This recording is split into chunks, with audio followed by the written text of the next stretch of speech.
mas é para falar de novamente numa temporada onde o Fortaleza a cada ano vai evoluindo, que situações como essa que aconteceu hoje na Arena Castelão, ela fica marcada, como foi o 3-3 contra o Santos, como foi aquela vitória sobre o Atlético Mineiro, com um jogador a menos na Arena Castelão, o Atlético Mineiro que era do São Paulo, um time que era muito envolvente. Vários jogos, as vitórias contra o Palmeiras no Allianz Parque, com aquele gol do Pikachu, né? Já no final, foi do Pikachu ou foi do Igor Torres? Do Igor Torres, já no final da partida. Um a menos. Um homem a menos também. Então, assim, a cada ano, a cada temporada que o Fortaleza, e principalmente esse período Vojvoda, né? Que você vai observando esses grandes feitos que o Fortaleza tem proporcionado no cenário nacional, e por isso que é muito respeitado, uma partida dessa, da maneira como o Fortaleza jogou, que daqui a pouco a gente vai detalhar, ela se torna, assim, novamente uma constatação de um trabalho muito bem realizado. Durante essa semana, curiosamente, o Corinthians, né, perdeu o seu treinador, né, assim, aquela questão do Cuca, né, que, enfim, todo mundo já sabe o que está acontecendo com o Cuca, se desligou do Corinthians, o Corinthians estava atrás de um treinador, houve uma especulação em cima do Vojvoda, e o próprio Marcelo Paes até respondeu lá nas redes sociais dele, dizendo que a gente está perguntando, e o Vojvoda sai ou não sai, e aí até ele usa uma piada, né? Não vai não, ele não vai não e tal. E isso mostra, não é nenhuma soberba do Fortaleza, na verdade, é um projeto bem realizado.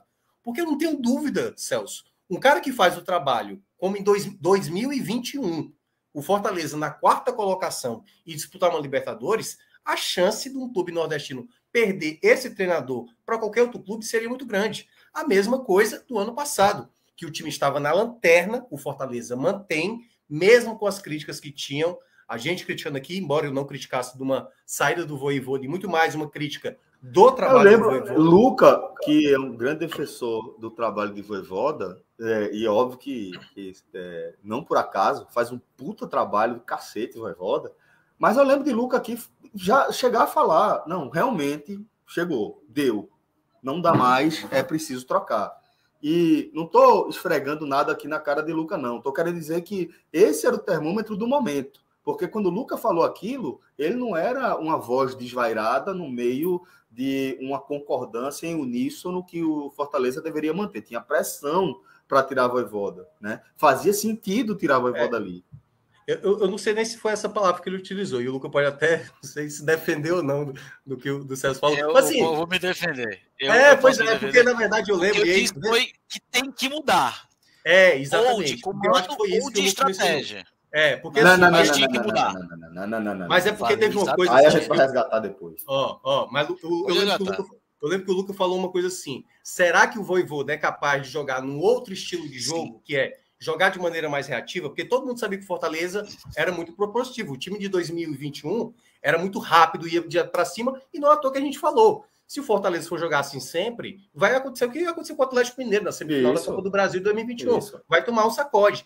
Então, como é que você vai refazer o seu time da maneira de jogar? Então, eu acho que esse foi o ponto principal, de você ter um treinador que se adapta para determinadas situações. E aí você termina essa temporada de 2022, de novo, colocando o time na Libertadores. Foi um período, talvez, que o torcedor até imaginou, não, agora acho difícil que ele vá ficar. E a permanência, isso mostra o bom trabalho que o Fortaleza vem fazendo há anos, né? Claro que é recente, mas como é que você garante uma confiança tão grande? Claro que tem o fator Vojvoda, né? Ele acreditar no projeto, porque o próprio Rogério Ceni, se dependesse do Marcelo Paes, ele estaria até hoje, né?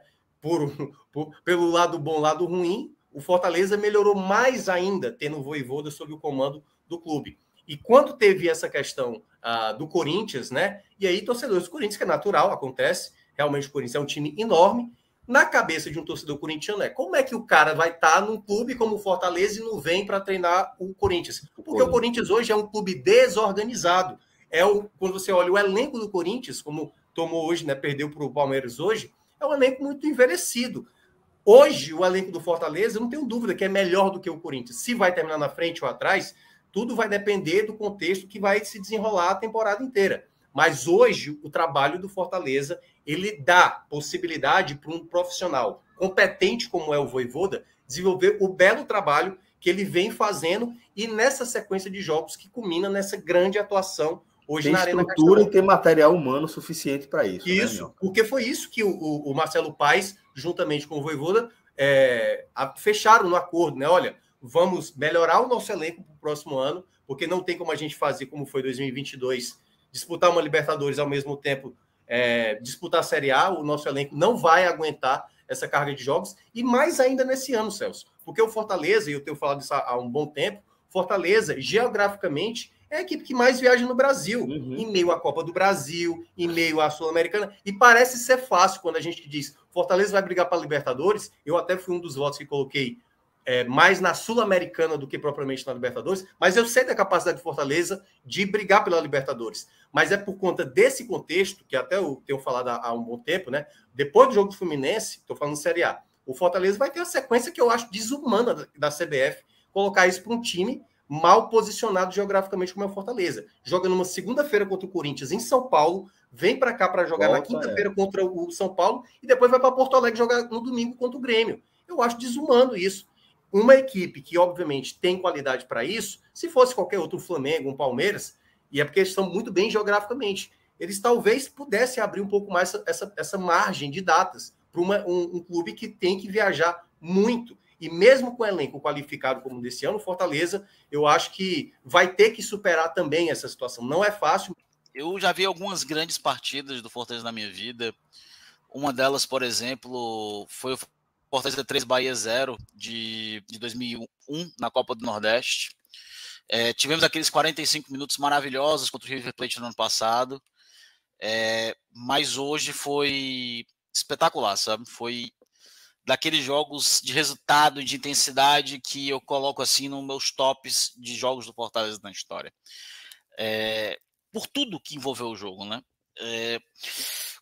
E já colocando uma coisa aqui, né, do Minhoca, eu lembro, por exemplo, que a gente ali no começo dos pontos corridos, a gente teve, por exemplo, o Coritiba chegando na Libertadores, né? Com o Paulo Bonamigo. Tivemos o Goiás em 2005 chegando na Libertadores com o Geninho, o Caio Júnior no Paraná, que eram times que já estavam bem mais fixos na Série A naquele momento. O Bonamigo saiu do Coritiba, assumiu, se não me engano, o Palmeiras em 2004, né? Em 2005, o Geninho saiu do Goiás depois do Brasileiro e foi para o Corinthians. O Caio Júnior saiu em 2007 para o Paraná, depois de treinar o Palmeiras, depois de treinar o Paraná. Se não me engano, o próprio Wagner Mancini, depois do Atlético Paranaense, que já é um time campeão brasileiro e tudo mais, que virou o que ficou em terceiro lugar e perdeu a Wagner Mancini também. Acho que desses times menores, né, só o São Caetano, que era o São Caetano, toda a questão financeira, Jair Pisserni em 2003 também com o Tite, conseguiu manter seus treinadores, apesar que depois do vice-paulista o São Caetano não conseguiu manter o Tite para o Corinthians, né? Então, manter duas vezes é um grande feito. É um grande feito, né? Para mim é incrível continuar mantendo o Vojvoda.